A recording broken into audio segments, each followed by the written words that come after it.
केदारनाथला देवाला भेटायला येत आहे? खरंच आहे. रिअल मध्ये एक आयुष्याचा अनुभव घ्यायला येत आहे?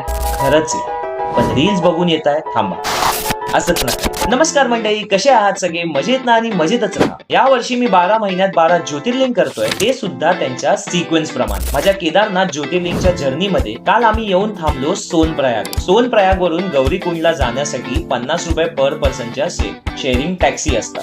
गौरीकुंड हे तेच ठिकाण जिथे गणपती बाप्पाचं धड वेगळं केलं होतं. इथे पाया पडूनच ट्रेकला सुरुवात करायची असते. एकतर तुम्ही गरम पाण्यात स्नान सुद्धा करू शकता किंवा डायरेक्ट पाया पडून ट्रेक चालू करा. ट्रेकला सुरुवात होते आणि तुमच्या आयुष्यातील एक 22 किलोमीटरची 3D फिल्म सुरू होते. डोंगर, घोडे, नद्या, थंडी, धबधबे आणि तो थकवणारा चढ. आई शपथ सांगतो, पहिल्या किलोमीटर पासून जाणवतं Kedarnath is not a joke. सगळं काही छान छान वाटत असतं, पण हे घोडे आणि त्यांचे घोडसवार या ट्रेक वरली सगळ्यात निर्दयी माणसं, यांचाच सगळ्यात जास्त त्रास होतो त्या ट्रेक मध्ये. तुम्हाला कधी धक्का मारून त्या दरीत ढकलतील ना, तुम्हाला कळणार सुद्धा नाही. कसा बसा दम टाकत 12 किलोमीटर नंतर आम्ही पोहोचलो रामबाडात. आता काय, शेवटचे 10 किलोमीटर सहज होऊन जाईल. आमची पण तिथेच गोची झाली, कारण तिथून सुरू झाला या 3D मूवीचा खरा सस्पेन्स.